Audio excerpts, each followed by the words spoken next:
Most of us know that alcohol is bad, but have you ever been curious about how it actually affects your body? I want to share with you an episode that I put together that is a deep dive on all the ways that alcohol affects the body. I cover the simple stuff like why it makes your face red, to the scary stuff like cancer and cirrhosis. So if you've ever been curious, this is a full, comprehensive guide. I also list recommended episodes to check out next in the video description. Most of my podcast episodes are not on YouTube, so I hope that you'll follow my podcast in your podcasting app. And if you're curious about me, I have a master's in biology, I'm an adjunct chemistry professor, and I've been researching alcohol addiction on my own for the past 4 years.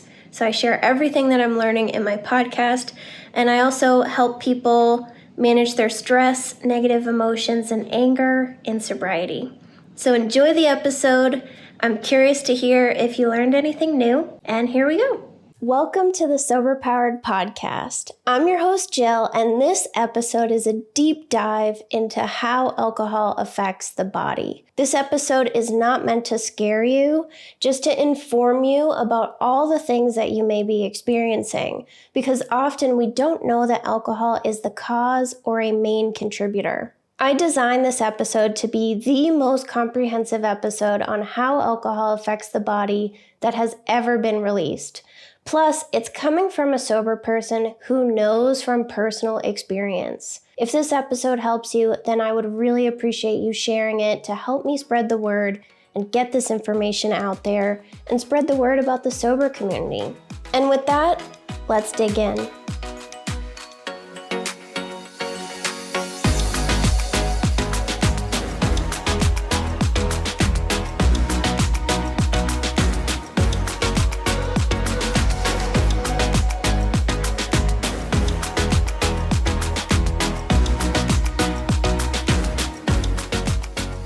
We have a lot to cover, so stick with me. The first thing that I want to talk about is why alcohol makes us sweaty and red. So the liver gives off heat as it processes alcohol, which can cause us to feel warm, but this actually lowers our core temperature. Alcohol initially relaxes the blood vessels, and it shifts the distribution of blood throughout the body. One example of this is facial flushing. Body heat is lost as the blood rushes to the skin and shifts away from our core. We feel warmer because of this shift in blood, but our core temperature is actually decreasing. So as the blood shifts towards the skin, it also triggers our thermoregulatory response, which can lead to sweating to cool the body down. This makes our core temperature drop even lower. And this is why drunk people are at an increased risk of hypothermia when it's cold outside, because they don't realize how low their body temperature actually is. They feel like they're very hot. You may have had hot flashes after a night of heavy drinking, and this is because of alcohol's effect on the central nervous system. This is also commonly experienced during withdrawal. I had intense night sweats for the first 2 or 3 weeks of sobriety. It felt like as soon as I fell asleep, my body just dumped out a ton of water, and my husband and I used to laugh about it because it was like a shocking amount of night sweating. If you want to learn more about withdrawal and how alcohol affects the central nervous system, go back to my episode on withdrawal. So let's shift gears and talk about how alcohol ruins our sleep.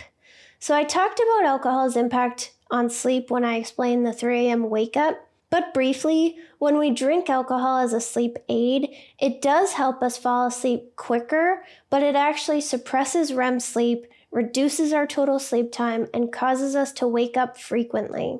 Just like with everything else, we only count the very beginning of the experience. Alcohol helps me fall asleep faster, therefore it helps me sleep. However, alcohol is responsible for all the difficulty sleeping that you have in the second half of the night. Plus, it's probably making it more difficult for you to fall asleep when you don't drink. It takes time for us to be able to fall asleep on our own when we're used to alcohol doing it for us. But I promise you, sober sleep is the best sleep if you can just be patient. After you get sober, you'll have REM rebound after about 5 or 6 days. So what this means is there are more periods of REM sleep and a shorter interval between REM and non-REM sleep. And it's also really common to get drinking dreams during this time because dreaming helps us process our emotions. So if we're struggling with stress or anxiety, we'll probably have more nightmares. And although we can dream in all stages of sleep, dreams are the most vivid during REM. So if we're sober and now we have REM rebound, that means that we're getting more REM cycles during the night and we're staying in REM longer. So this mixed with the anxiety and fear about not drinking can lead to dreams where you relapsed or you're drinking alcohol. Alcohol also really messes up the heart. Our heart keeps us alive by sending blood to the rest of our body, and it's the center of our circulatory system. The circulatory system is a network of blood vessels like arteries, veins, and capillaries that carry blood to and from all areas of the body. Arteries are the thickest type of blood vessel, and capillaries are the thinnest.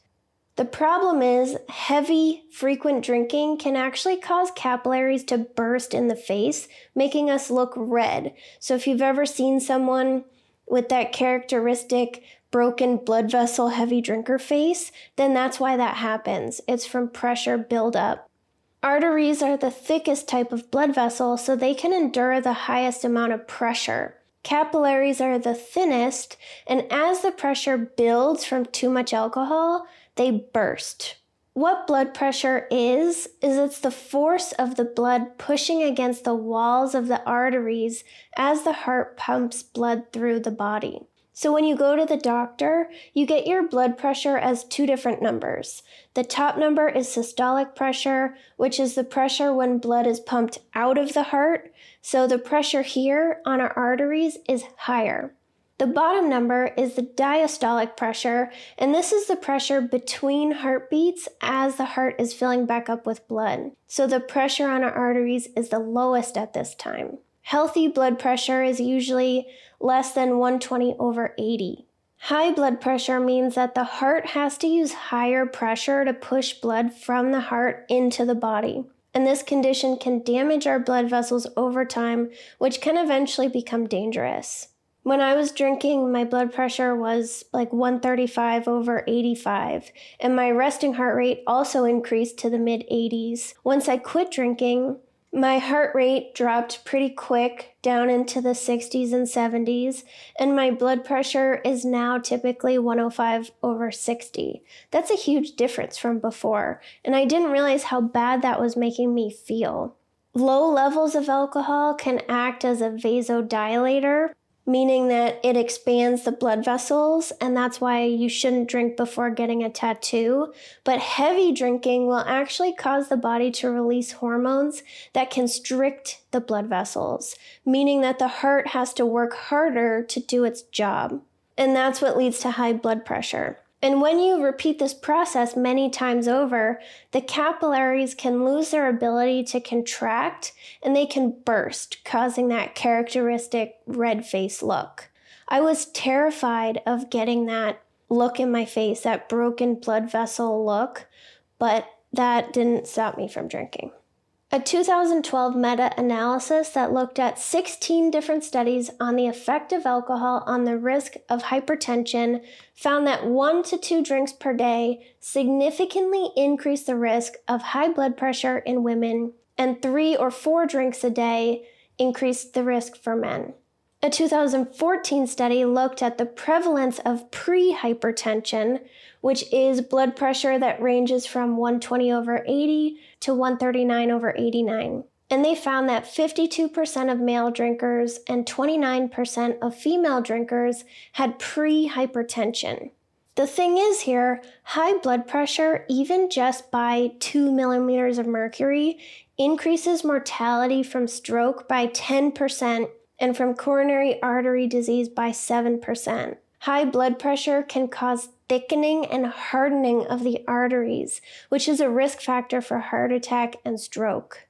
And it gets worse. I said alcohol is really bad for the heart, so I have a lot to say on it. But heavy drinking can damage our heart muscle, which is called cardiomyopathy. So the myocardium is the thick middle layer of muscle that lets the chambers contract and relax to pump blood to the body. When our heart muscle is weakened, it can cause enlargement of the 4 heart chambers, making it harder for the heart to pump blood into the body. Long-term heavy drinking can also cause increased resting heart rate, high blood pressure, weakened heart muscle, and irregular heartbeat. So alcohol can cause a variability in the way that your heart beats, specifically the time in between beats. Studies have found that regular heavy drinking can cause episodes of tachycardia or increased heart rate due to problems in the electrical signals that produce the heartbeat. And again, having episodes of tachycardia increases the risk for heart attack and stroke. The more alcohol that you drink, the faster your heart beats, which is why your heart races in the middle of the night. And dehydration from our drinking can also put a strain on the heart. When we're dehydrated, the amount of blood that's circulating through the body decreases, so our heart beats faster to compensate for that. An arrhythmia is a change in heart rhythm that occurs because of issues with the heart's electrical system. So common types are the heart beating too slow, which is called bradycardia, or too fast, which is called tachycardia. The most common type of rhythm disturbance is atrial fibrillation, or AFib, and that has been found to be caused by heavy drinking. This condition is also referred to as holiday heart, because it's been found more often around Christmas and New Year's when most people are drinking and partying a lot more than they usually would. What AFib does is it causes the upper chambers of the heart to quiver instead of beating normally. Alcohol can cause AFib both acutely, meaning after one heavy drinking occasion, and from cumulative effects over time of alcohol-related damage to your heart. Quivering of the upper chambers means that the blood doesn't circulate as efficiently as it should, and that it can sometimes have trouble leaving the heart at all. In the last few years of my drinking, I was very scared of getting permanent AFib. It was pretty obvious that alcohol was negatively affecting my heart because I would wake up with my heart racing in the middle of the night after drinking way too much. My resting heart rate was always high and my blood pressure was high. In the beginning, AFib can come and go, but after a long time being left untreated and continuing to slam our bodies with alcohol, it can become permanent. I read about holiday heart and tried to say that it was just that, but I was having holiday heart when it wasn't the holidays. A lot of problem drinkers avoid the doctor because we don't want to talk about our drinking and we're scared of potential health problems from our drinking. But it's really important to fight these fears and go anyway if you're worried about your health. Routine yearly blood work and a physical can tell you plenty of information about your health. And if it helps you to go, you don't have to make an appointment specifically for concerns about your drinking. Just go for your yearly. So this next one is one that you might not expect, but leg cramps and Charlie horses. So with each heartbeat, there's an electrical signal that travels from the top of the heart to the bottom. And this is what makes it contract. Problems with the heart's electrical system can result in AFib, like we were talking about a moment ago. And I'm not mentioning the heart because it contributes to Charlie horses, but I'm mentioning it because of electrolytes. Electrolytes are things like potassium, sodium, calcium, and magnesium. They carry a charge, if you remember high school chemistry, and they help trigger and conduct the electrical impulses in the heart. So alcohol dehydrates us, and it depletes our electrolyte levels, which impacts the heart. But this can also lead to leg cramps and Charlie horses. I used to have Charlie horses of death in my calf that would wake me up in the middle of the night. They were so painful that I would have to keep myself from screaming, and I haven't had a single one since getting sober. You may be thinking you're just a person that gets a lot of leg cramps, but maybe that's actually not true. Maybe it's because you drink 1,000 drinks and you've depleted your body of electrolytes. On the topic of dehydration, let's talk about our skin and appearance, because dehydrated, dry skin wrinkles a lot faster than properly hydrated skin. So drinking makes us look older. And on top of this, because we're dehydrated and going to the bathroom so much from drinking, we're losing vitamins at the same time, which are excreted through urine. Vitamin A is important for skin health, and that is being lost with all of the alcohol P's. And another issue with skin health is we're usually not taking the best care of ourselves while we're drinking, so we're making it worse. And dehydration doesn't just affect your skin, it impacts your hair and nails too, making them brittle and easy to break. My nails used to break constantly when I was drinking, and it was so frustrating. And now that I'm sober, I have the longest nails ever. A 2019 study looked at heavy drinking, smoking, and facial aging in women. They saw that heavy alcohol use, which is characterized by only 8 or more standard drinks a week, by the way, was associated with increased severity of facial aging in almost all features that they analyzed.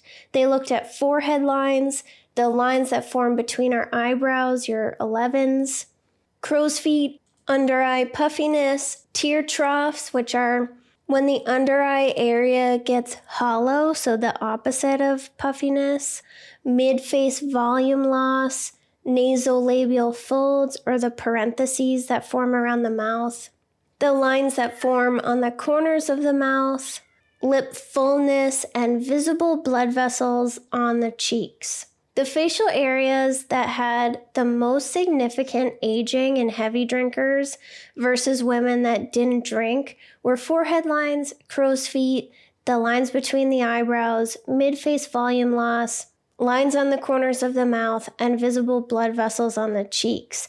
And the type of alcohol didn't matter, except there was a connection between drinking wine and having visible blood vessels on your cheeks. Other than that, alcohol is alcohol. So I know a lot of us say like, oh, I'm not drinking liquor. It's all alcohol. You just drink more wine or beer to be the same as liquor. So it's all alcohol. It doesn't matter the packaging. And there was a 2009 study that looked at facial aging in U.S. twins and found that not drinking alcohol at all was significantly associated with a younger appearance. So the best thing that you can do to help your skin age well is not drink. And if you're listening to this and you're a social drinker who's concerned about preserving your looks, then save alcohol for really special occasions. So remember, heavy drinking for women was considered to be 8 drinks a week, which to me is light drinking. If you are drinking a bottle of wine a night, that puts you at 35 drinks a week. So keep that in mind. Alcohol also damages our nerves, our muscles, and it shrinks the brain. So our brains have white and gray matter. The white matter is made up of cells, axons, myelin, all of which allow neurons to communicate with each other. And gray matter is the individual neurons, like the stuff in the brain. And white matter connects that together and lets them communicate. Myelin is a thing that protects your neurons. So when the myelin is destroyed, the signals that a neuron is trying to send are slowed down or stopped completely, which can cause a variety of different neurological problems like multiple sclerosis. Alcohol is a neurotoxin, and one of the ways that it affects the brain is by degrading the myelin sheath that protects our neurons and keeps them functioning correctly. It's not totally understood how alcohol is doing this, but one hypothesis is that myelin production requires thiamine, and alcohol inhibits our absorption of thiamine. And beyond myelin degradation, alcohol also causes damage to the axons on neurons, and this can result in a bunch of different problems, one of them being alcoholic neuropathy. And that's nerve damage from excessive drinking. So this might start to show up as tingling feelings in your fingers and toes. I was terrified of having alcoholic neuropathy because I had tingling in my hands and my forearms and my feet and my lower legs and numbness. And I was really scared it was from all of my drinking. But then I just kept drinking for a few more years. But thankfully, I didn't have an issue. And also, if you have some tingling in your hands, I don't want you to freak out and think like you've ruined your brain. I get something that I like to call Instagram hands all the time, and it's when you use your phone so much that your hands get kind of numb and they feel like they're tingling, but it's just from excessive phone use. So be aware of that too. Just because you have tingling doesn't mean that you've killed off the myelin that's protecting your neurons and you're just screwed.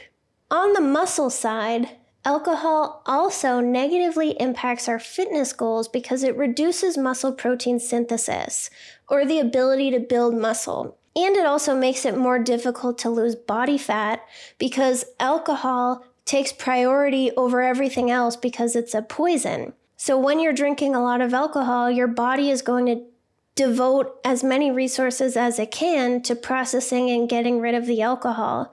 So things like getting rid of excess body fat that aren't essential for keeping you alive get deprioritized or they stop completely.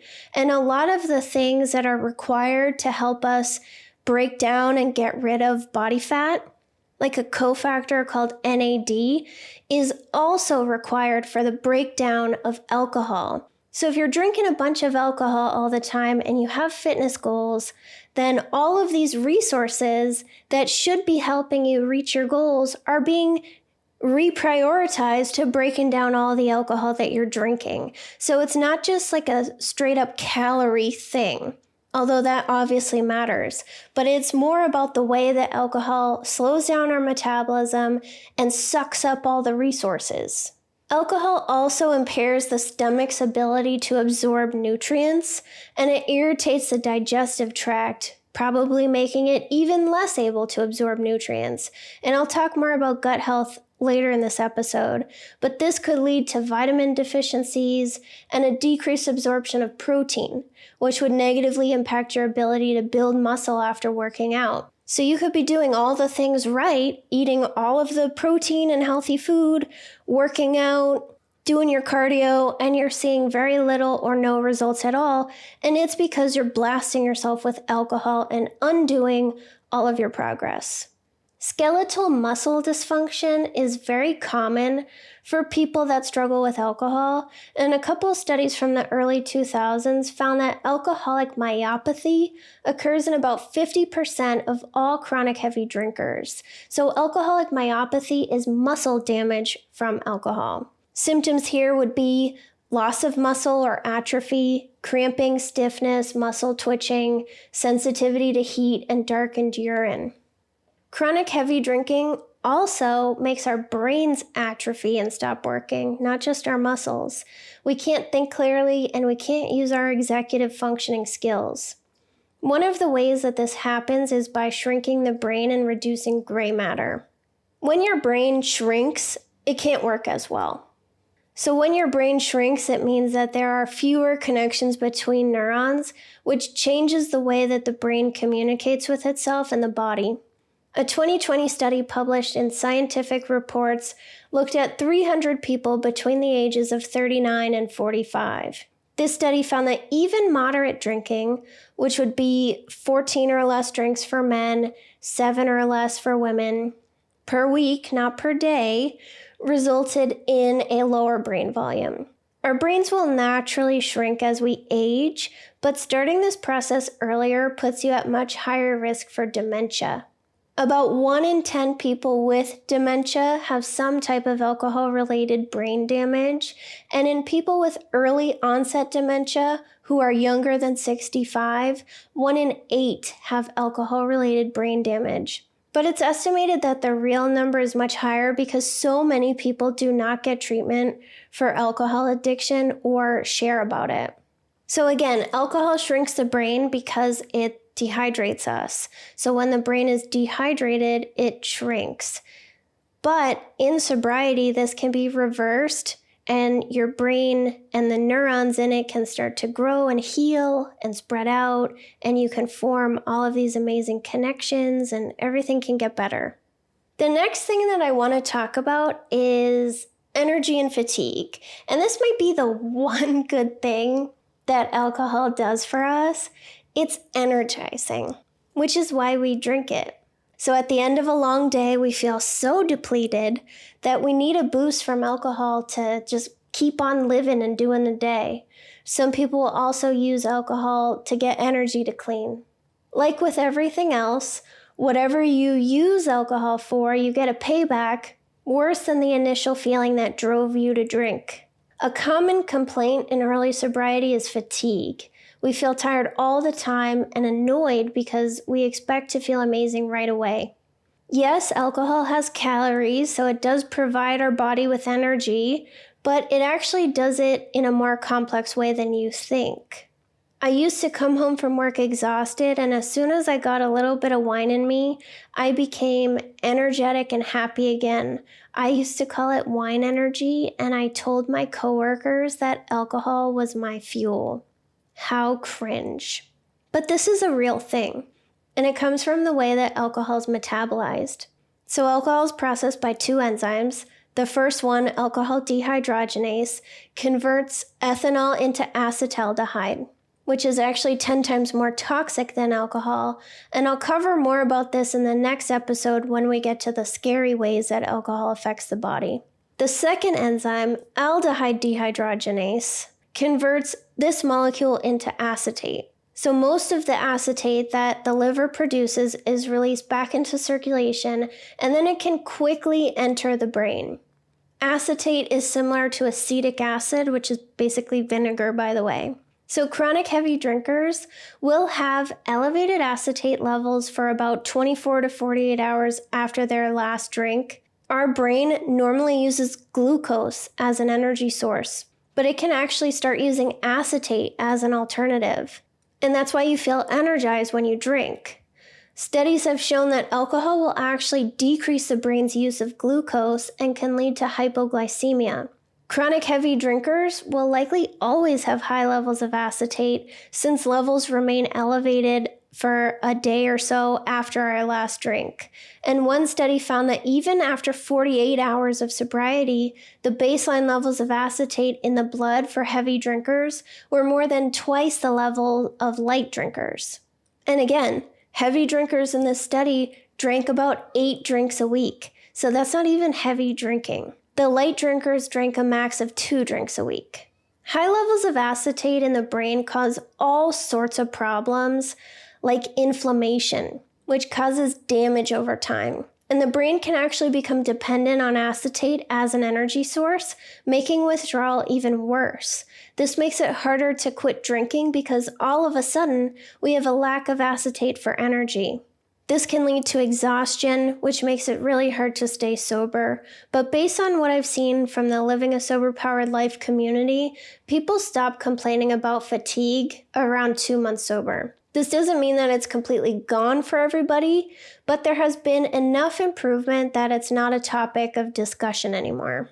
On the topic of inflammation, the gut and the brain are physically connected by the vagus nerve, and then they're chemically connected through metabolites, hormones, and neurotransmitters. Metabolites can provide information about what's going on in our body. So acetaldehyde and acetate are examples of a metabolite. It provides information that there's a ton of alcohol and bad stuff in here. Our gut influences our immune system and level of inflammation.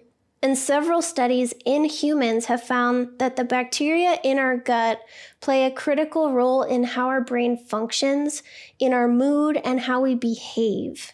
One of the lesser known things about alcohol is it may be behind all of the acid reflux that you've been experiencing. There's a muscle at the bottom of your esophagus that prevents acid from leaving your stomach and entering the esophagus.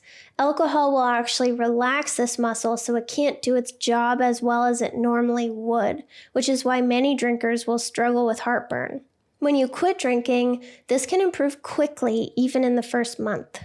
Alcohol will also kill off the good bacteria in our gut, and it promotes the growth of bad bacteria. It also decreases the diversity of bacteria in the gut, meaning that there are less different types of bacteria.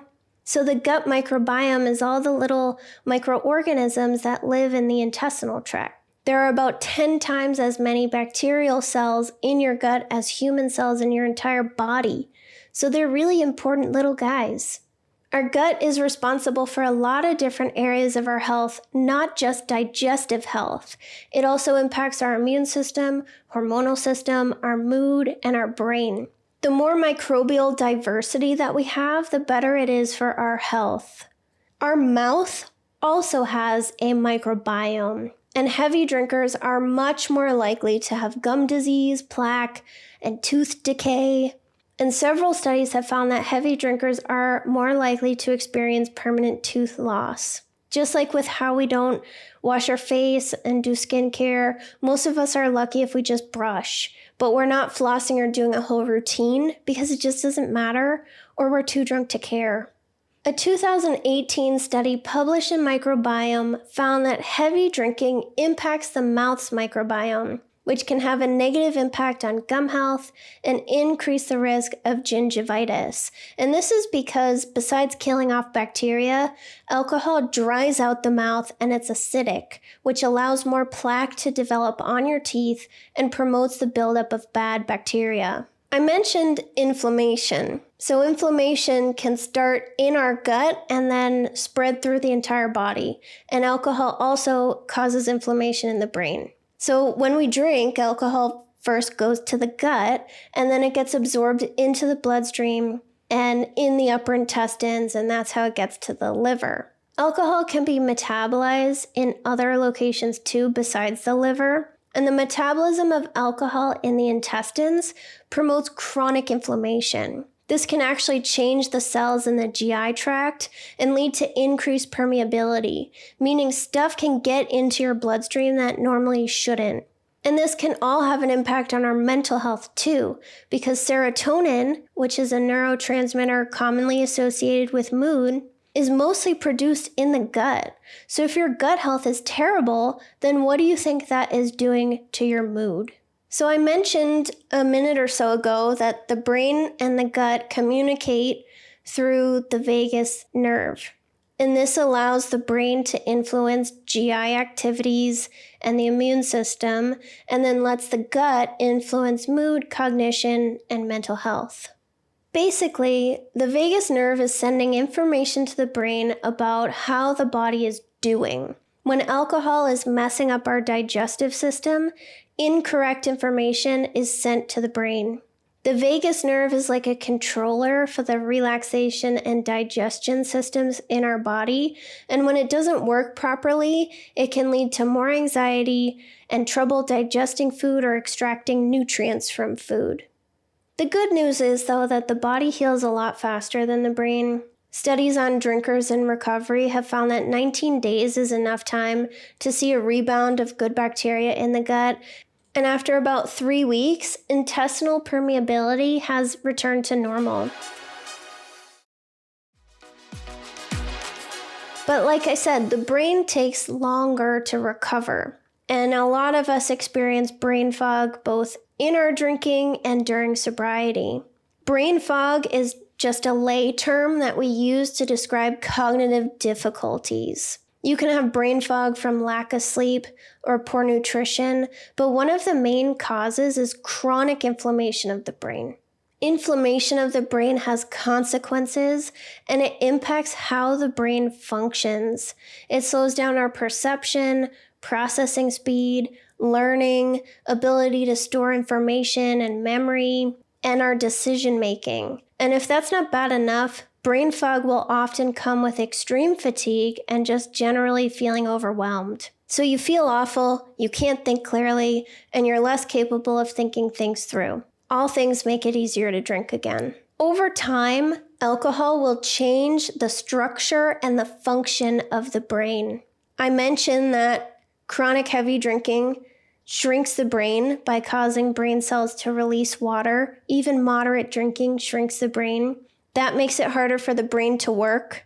And these cognitive impairments are what we perceive as brain fog. But as your brain heals, this will go away. Alcohol just makes us not care that our brain isn't working properly. It doesn't actually fix the problem. A 2016 study published in the Journal of Cognitive Neuroscience looked at association learning and breaking in healthy controls versus people who struggled with substances in the past but are now sober. The group with a past history of addiction was able to learn habitual procedures faster than the healthy control group. So what this means is that we might either be predisposed to forming habits easier, and or alcohol changes our brain over time to make it easier for us to form habits and go on autopilot.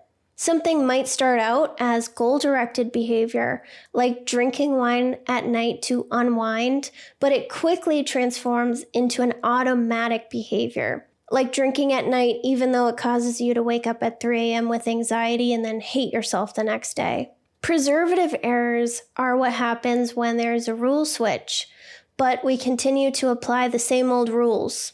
This study found that 24% of errors made by the healthy control group were preservative errors, compared to about 37% for the addiction group. So the healthy control group was making some mistakes, like trying to apply the new rules but messing them up. But what the group with the history of addiction was doing is trying to apply the same old process they had learned over and over and over, even though they knew the rules had changed and they knew that process wasn't working.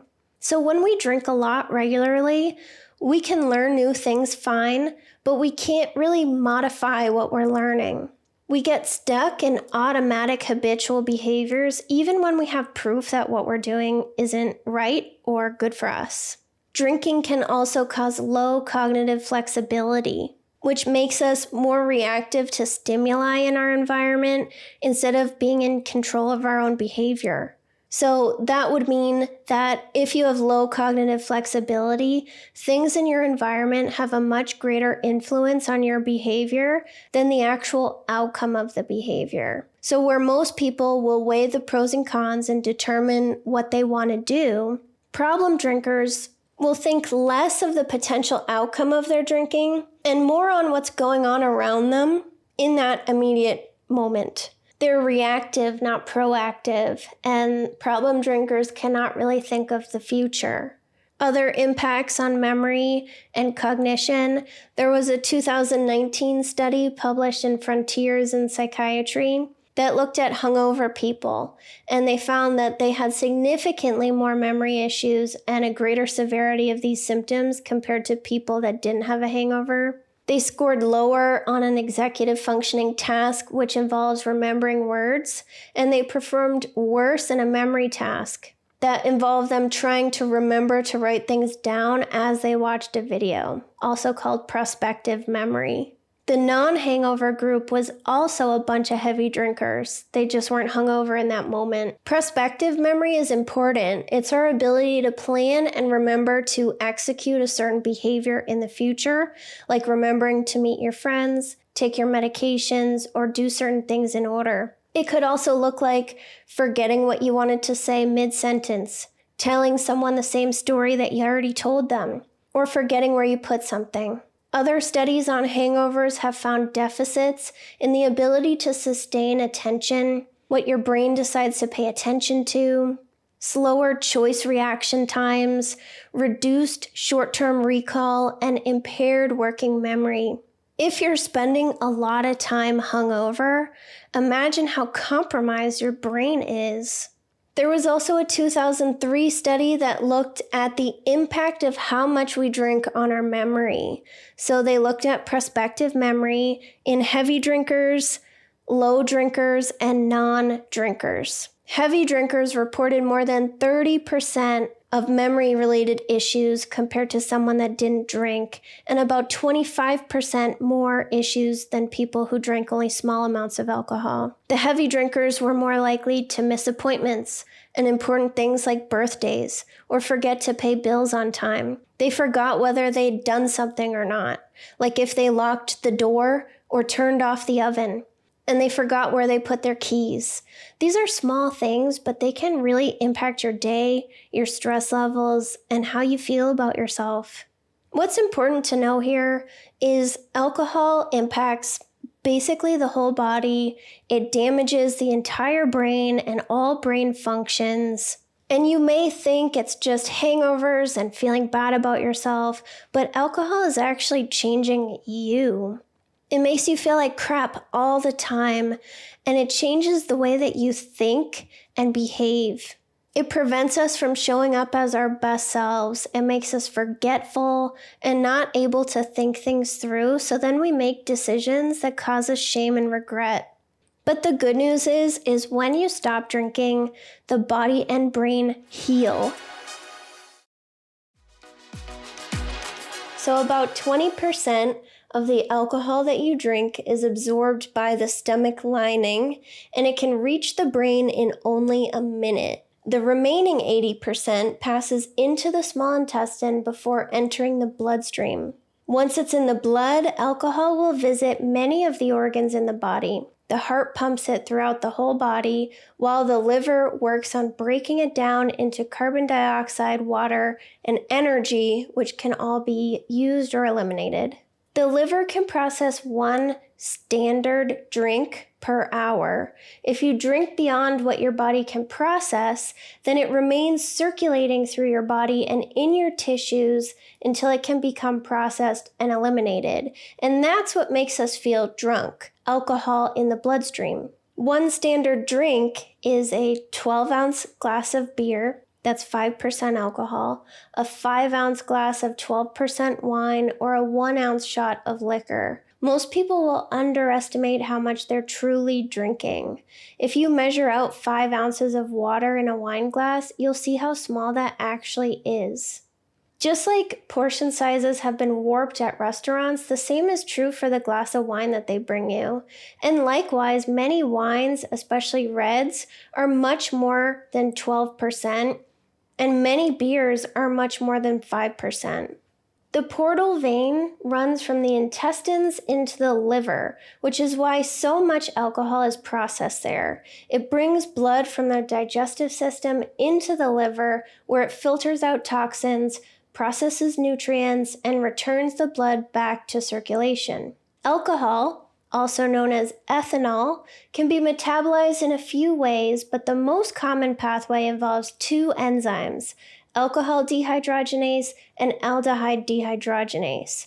An enzyme is a protein that catalyzes a reaction or helps to make it happen. These enzymes help to break apart the ethanol molecule so that it can be eliminated by the body. These enzymes need a little extra help, though, to process alcohol, and they get this help from a form of vitamin B3 called nicotinamide adenine dinucleotide, also known as NAD, which is a coenzyme. One of the functions of vitamins in the body is to make coenzymes, and coenzymes will help enzymes by moving electrons, atoms, or molecules from one place to another so that the enzyme can do its work. In the case of alcohol, NAD picks up some extra electrons and takes them away. You can think of electrons as energy. The exchange of electrons is how new molecules are formed and how chemical reactions occur. As alcohol is broken down, the extra electrons are shuttled away and brought to other reactions that need a little energy boost. NAD is an important cofactor for many reactions in the body, including digestion, energy production, fat loss, and maintaining healthy DNA. Alcohol is a toxin, so the body will prioritize dealing with alcohol first. It will put other things on hold or slow them down to devote its resources to getting rid of the alcohol that you're drinking. Many of us are concerned with weight loss. If your body is using a lot of the available NAD to process and eliminate alcohol, then there's reduced capacity for metabolizing and eliminating body fat. Therefore, fat metabolism is slowed down.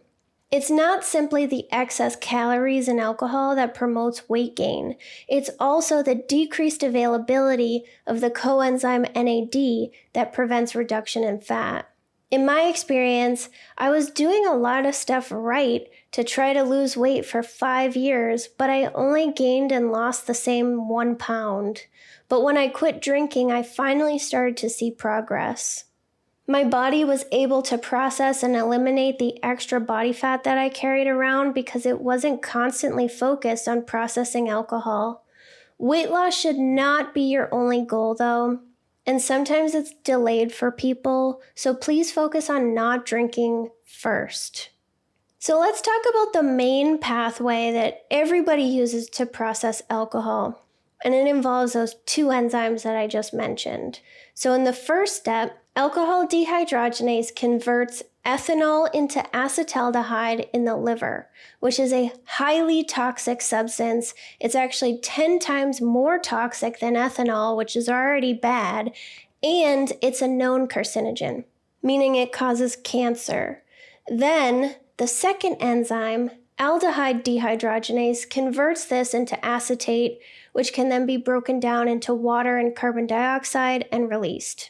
If you listened to the previous episode about how alcohol affects the body, then you may remember that acetate can become a fuel source for the brain, which is why we feel so exhausted in early sobriety. And acetate can also impact our genes and which ones are turned on and off. Acetaldehyde can do significant damage. Alcohol metabolism mainly takes place in the liver, and because of this, the liver is damaged by excess drinking, causing lesions on the liver cells. And beyond its toxicity, acetaldehyde is a highly reactive molecule. It can actually bind to proteins, fats, and DNA, causing the original molecule to lose some or all of its function because acetaldehyde is disrupting it. These are called adducts. Here's the problem.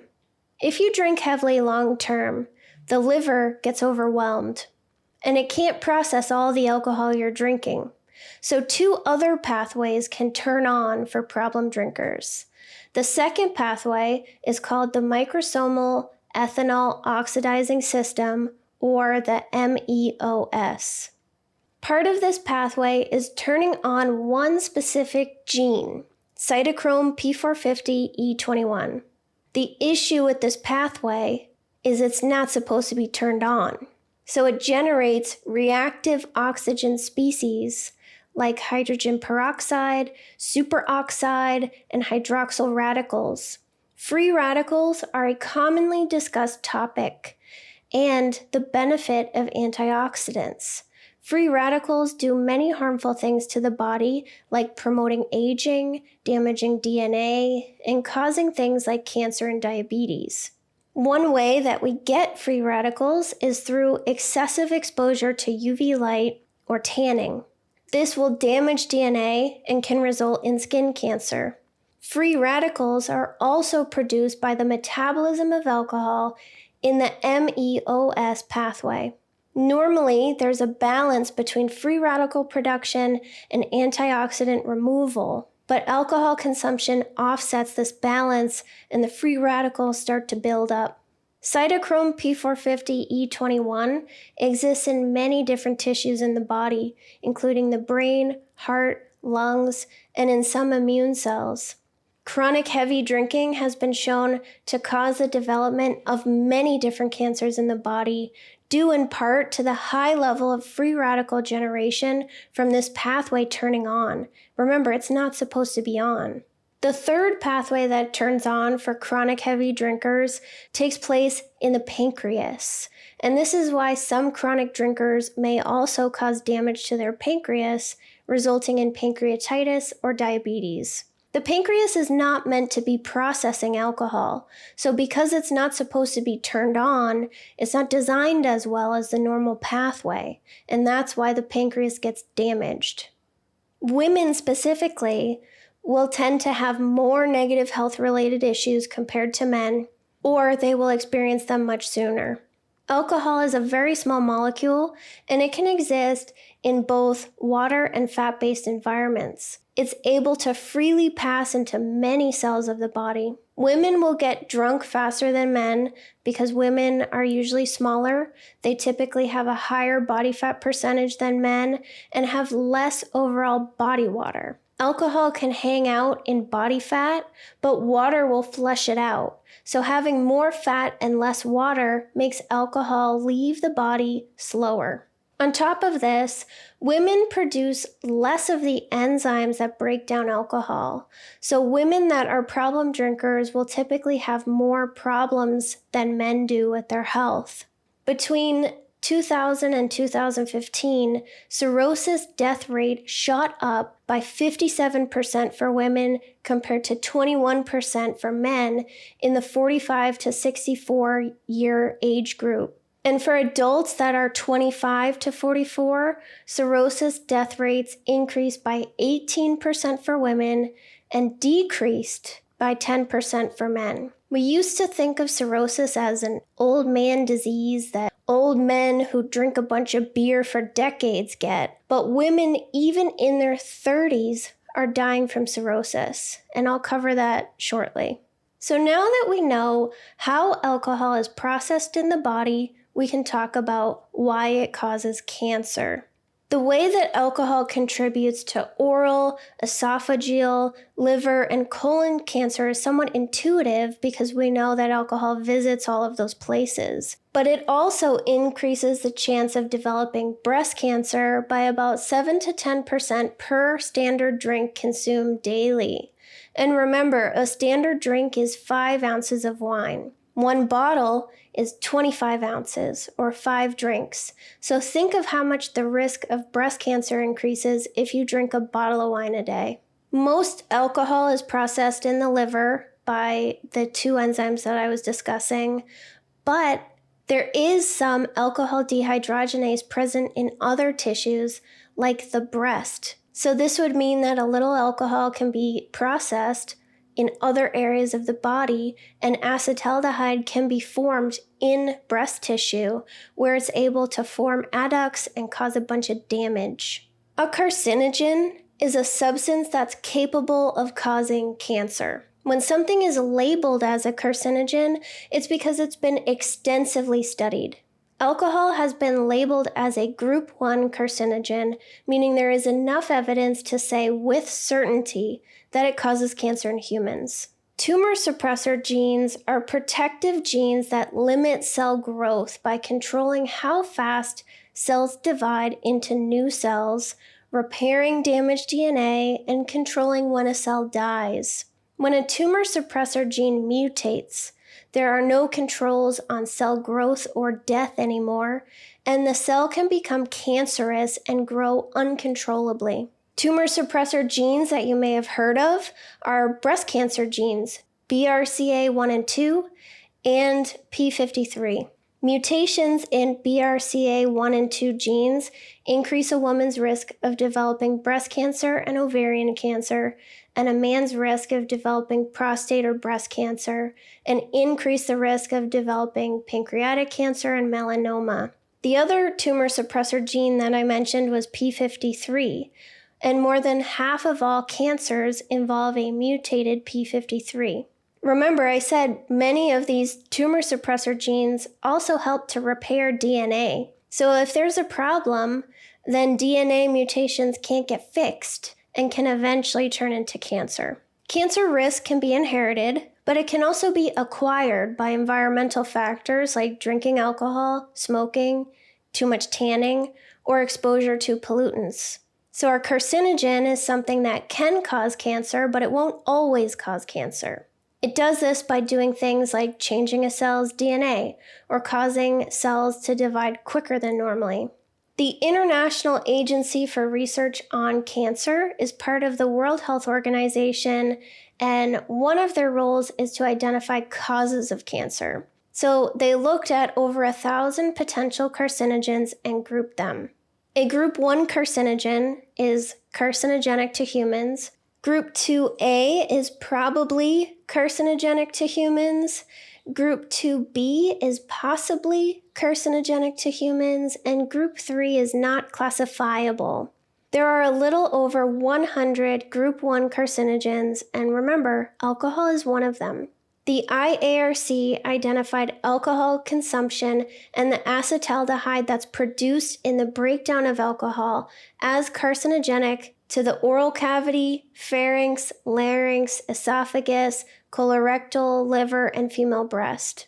And as of June 2010, the American Institute does not identify a generally safe threshold of alcohol. And a 2021 study found that there is no safe level of alcohol for brain health.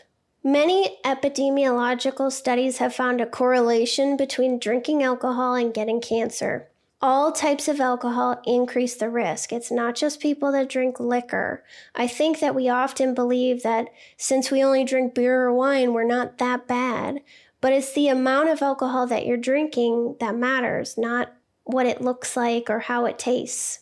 Drinking more than 5 or 6 drinks a day and smoking increases the risk of developing throat, voice box, and esophagus cancer by 50 times.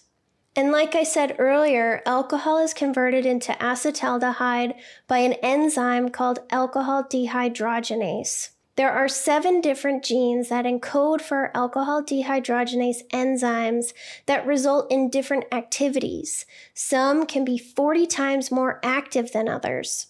This means that not everybody has the same alcohol dehydrogenase, and some people will process alcohol quicker and more efficiently. There are also 2 different variants of the second enzyme, aldehyde dehydrogenase, in the human population.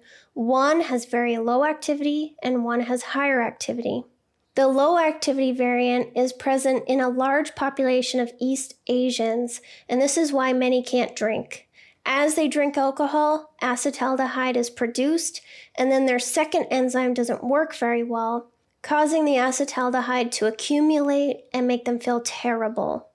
The variant of alcohol dehydrogenase that you have determines how quickly alcohol is broken down into acetaldehyde, and then the variant of aldehyde dehydrogenase that you have determines how quickly acetaldehyde is broken down into acetate, which is not harmful. The longer that acetaldehyde stays in the body, the more opportunities it has to damage DNA and cause cancer. So this is why I'm mentioning it. And this is why some people can drink for 50 years without having a problem, but a 30-year-old woman develops cirrhosis. It's also been observed that acetaldehyde can cause inflammation and transformation of the cells that line the trachea. It can interfere with the normal reproduction of cells, and it can cause excessive cell growth of the gastrointestinal mucosa cells. Excessive cell growth is one of the characteristics of cancer. So how is it causing cancer? Acetaldehyde can cause cancer in a few different ways. It can cause mutations in DNA or in portions of chromosomes, and then it can mess with the cell's ability to repair DNA damage. So it can cause a mutation and then prevent the cell from fixing that mutation. So then that would mean the mutation would continue to get copied into new cells and more would have the mutation. The more alcohol that you drink, the more you increase your risk of developing cancer. That's it. One study found that people who had 8 or more drinks a day and had 2 copies of the more active alcohol dehydrogenase variant had a 40-fold increased risk for oral cancer compared to non-drinkers. The active version of the enzyme means that it's processing alcohol faster, and they still had a 40-fold increase for cancer. There are a lot of other studies that found similar results, that certain variants resulted in an increased cancer risk, not just for oral cancer, but upper GI tract, liver, and breast cancer. And this is because certain variants allow for more acetaldehyde to accumulate in our cells. And if acetaldehyde is hanging around longer, it has more opportunities to cause cancer. You may also be wondering how long it takes for our cancer risk to drop back down to that of someone who's always been a light drinker or a non-drinker. It takes time, unfortunately, but the best thing you can do for your health is not drink. What's done is done. You drank all that alcohol and you can't undrink it. So all you can do now is just take good care of your health moving forward and stay sober. Alcohol is probably most well known for messing with the liver and causing cirrhosis. And because I want to be mindful of anyone that's still drinking and to anyone who has been diagnosed with cirrhosis, I'll be giving you a high-level overview for the next few minutes. If you're afraid, I'm going to tell you exactly when to turn off the episode or skip ahead. I want you to still hear about this and not let fear prevent you from being informed. And for everyone else, after I signal to turn off the episode, I'm going to give a very in-depth explanation of what cirrhosis is, how someone gets it, and how it can cause death. Cirrhosis is end-stage liver disease, and it results in severe scarring of the liver, which impedes its normal function. The liver is located on your right side below your rib cage. And what's important for you to understand is that the liver doesn't have many nerves, meaning it doesn't feel pain. The reason that chronic heavy drinkers develop pain on their right side is not because the liver itself is in pain, but because the liver is so swollen that it's pressing on the other stuff around it and causing pain.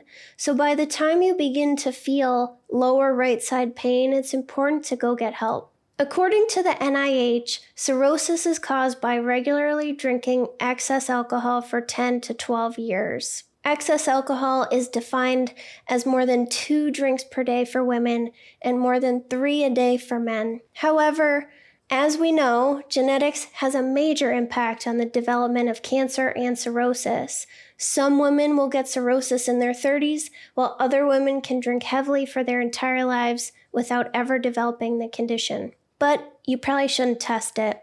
The liver has many important functions in the body. It filters toxins from the blood and purifies it. It produces bile, which helps our body absorb nutrients. It stores sugar and vitamins, and it creates proteins that clot the blood. Most of the blood that enters the liver is supplied from the portal vein, which brings blood from the intestines to the liver. The liver filters this blood for nutrients and toxins, and then blood is sent from the liver into the hepatic vein, which connects directly to the heart. The portal vein is also what delivers alcohol to the liver. The liver is resilient, and it's able to regenerate damaged cells and heal.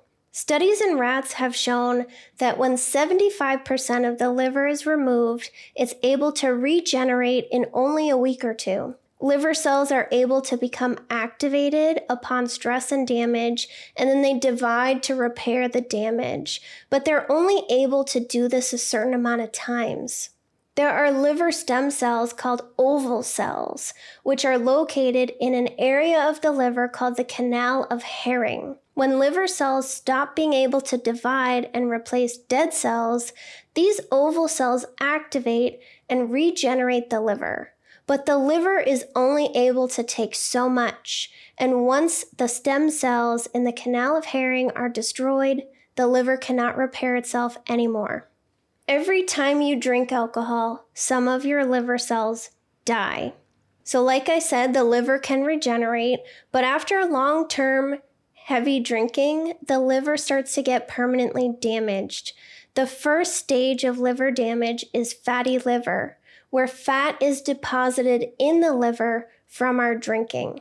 And this happens because the liver is the main site for the conversion of excess energy into fat storage. When we eat extra calories, the liver turns this into triglycerides, which are stored as body fat or used as energy. When you're in an energy deficit, your body signals fat cells to release triglycerides to be used as energy, and that results in fat loss. Cholesterol is produced in the liver, and then it's assembled into these little spherical pods called lipoproteins, and they enter the blood and move the cholesterol wherever it has to go. The main type of lipoproteins that you hear about are HDL and LDL. Alcohol increases fatty acid synthesis, and then it decreases the ability for the liver to transport the fatty acids or get rid of them. So since alcohol is causing this disruption, fatty acids are deposited in the liver. Fatty liver usually doesn't cause any symptoms, but it's something that can be detected in your blood work. If you stop drinking for a few weeks, the liver should start to return to normal or return completely to normal. But if you continue to drink, then the next stage is alcoholic hepatitis.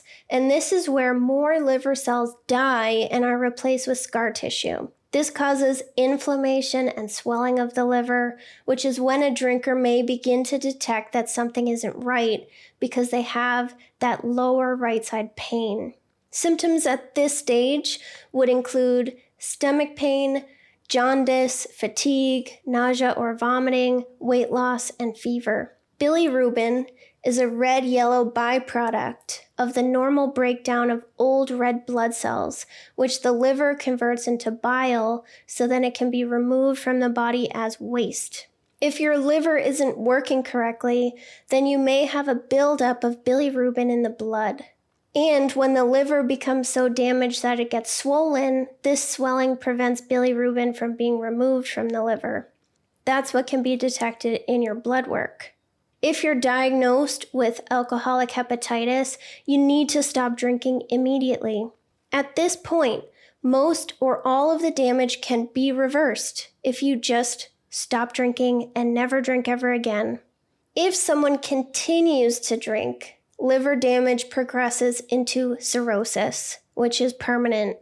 The buildup of scar tissue hardens the liver and prevents it from functioning normally, like how it blocks bilirubin from being removed. Symptoms include redness in the palms, jaundice, changes to the fingernails, bleeding or bruising easily, swelling in the legs and feet, weight loss, fatigue, itchy skin, confusion, and fluid accumulation in the stomach.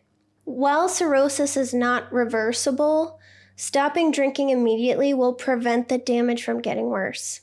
For someone with cirrhosis, there are many ways that the condition can be treated and managed. To prevent and reduce fluid buildup, it's recommended to go on a low-salt diet. People with cirrhosis are usually malnourished, so dietary changes are important.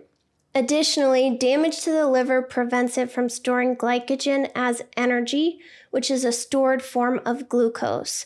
So because the liver can't store energy, the body starts to break down muscle tissue to get the energy that it needs to survive. Lifting weights, increasing protein intake, and eating more regularly can prevent the breakdown of muscle tissue. Prescription creams can also be prescribed to reduce skin itchiness. Since the liver's not working, high levels of bile salts get deposited under the skin, which is what causes itching.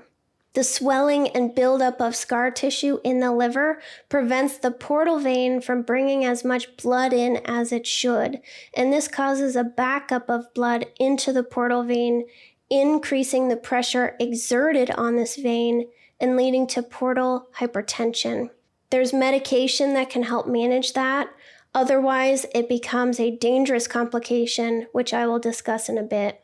If you're still drinking or you have cirrhosis and you don't want to hear the full details of the complications of this disease and how it can cause death, then this is where you should drop off. But just know this is a very serious, life-threatening condition, and you need to take any symptoms of liver disease extremely seriously. I encourage you to visit your doctor as soon as possible for a physical routine and blood work. I'm not a doctor. I'm just a lady who's sober with a biochemistry background that has spent more time than most people educating herself on alcohol. So I can't give you medical advice, so please go see a doctor. This is important. And if you're still with me, then let's discuss the severe complications that can come from cirrhosis. So because the excess scar tissue and hardening of the liver is preventing the portal vein from bringing in blood, toxins are unable to be filtered and they remain in the blood. New blood vessels will actually form in the body trying to bypass the liver in an attempt to get the blood circulating again. And those blood vessels allow toxins from the digestive system to go right into our blood circulation. And because these are new blood vessels that aren't supposed to really be there, they're not capable of withstanding the same amount of pressure that the portal vein can. So this means they are very sensitive and they can bleed.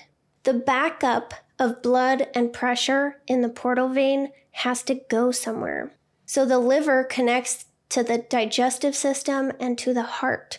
So the blood will back up into the esophagus, causing esophageal varices, where the veins balloon out with blood. It's similar to varicose veins in your legs, and you don't want them in your esophagus. Varices can burst and they can bleed, but medication can be prescribed to try to manage them. If they do bleed, then a doctor can do an endoscopic band ligation procedure, which involves suctioning the varices into a chamber at the end of an endoscope, which is the camera that they put down your throat in an endoscopy. And then the doctor will wrap the varices in an elastic band so that they can't bleed. This procedure has to be repeated every 2 to 4 weeks, 3 or 4 times. And your doctor will monitor the varices every 3 to 12 months for the rest of your life. That really frickin' sucks. Fluid buildup was another symptom I discussed. And it can build up in the abdomen and the legs. And this is another common complication, especially in end-stage cirrhosis.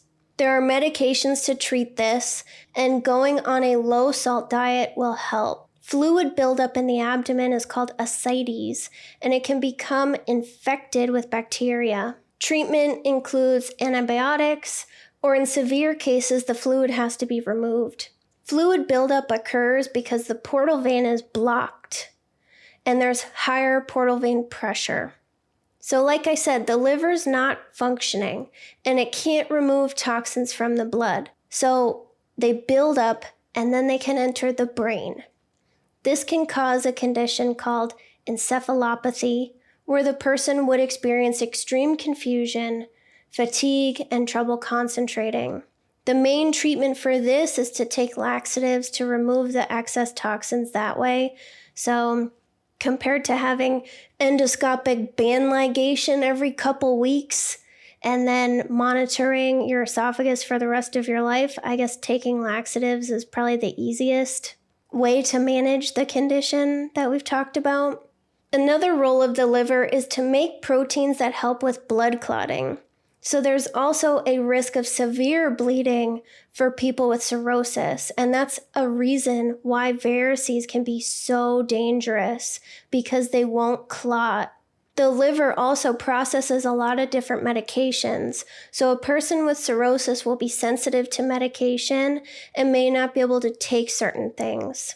And lastly, cirrhosis will increase the risk of liver cancer. And the symptoms of the two conditions are very similar, so someone with cirrhosis needs regular checkups. It's estimated that 1 in 400 people, or about 4.9 million people in the US, have cirrhosis. There are 2 forms, compensated and decompensated cirrhosis. Someone that has compensated cirrhosis can be asymptomatic or have very minor symptoms.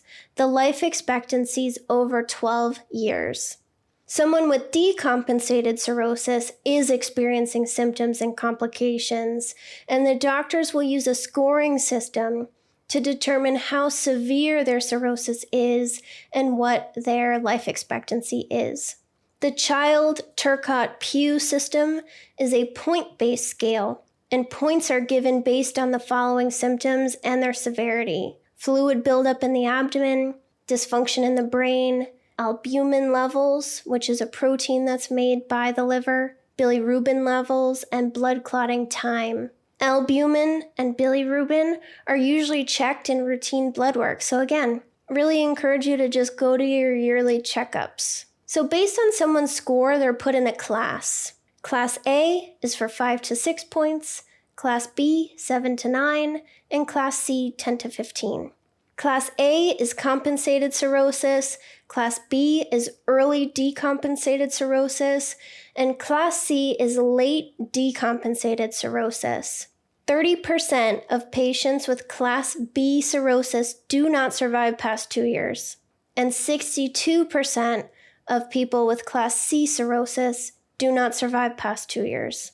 MELD score, or Model for End-Stage Liver Disease, is used to calculate a person's estimated life expectancy and is based on bilirubin levels, blood clotting ability, and creatine levels, which would indicate kidney damage. The higher a person's MELD score, the lower their life expectancy.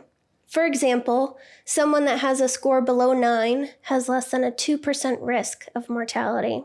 Someone with a MELD score in the 30s has a 53% chance of mortality, and someone with a MELD score above 40 has an almost 72% risk of mortality. The higher that your MELD score is, the more often it's calculated to try to track and manage your treatment. Someone with a very low score will get it recalculated every year, but someone with a score above 40 could get it calculated weekly. It is possible for decompensated cirrhosis to regress into compensated cirrhosis with sobriety and proper management. Just because you're diagnosed with cirrhosis does not mean horrible things are in your future, but it does mean you need to stop drinking immediately and do everything that your doctor and liver specialist says. If you're experiencing any symptoms like itching or lower right side pain that you've been ignoring, please call your doctor and get a blood work order like today, as soon as possible. I know it's so hard to talk to the doctor about your drinking, but you could even just start with a yearly checkup and getting your regular routine blood work, at least for people in the US. I don't know about other healthcare systems. You could just start there. And if your levels come back high or you're still worried because you're experiencing symptoms, then it's really just so important to be honest with your doctor and get some help. I know it's scary to tell your doctor about your drinking, but it could save your life. Many of us drink to avoid. Drinking to avoid physical symptoms like this is going to let them intensify, and by the time you are forced to address it, it could be really bad. So please let this be your sign. Go to the doctor. And I hope I didn't ruin your day, but that is the scary side of how alcohol affects the body. We tell ourselves that we can get a handle on it eventually, and that these things happen to other people and not us, but really you never know. Maybe this completely scared you away from drinking, and if that is the case, then I'm glad I could help. Or if you're still drinking, then I hope that I helped you get more prepared and understand your symptoms and why you're having them. This is a very important episode to help people be aware. If you got any benefit from it or think it would be helpful for others, I would really appreciate you helping me spread the word by sharing this episode. And remember, sober is better in every way. And I will talk to you in the next one.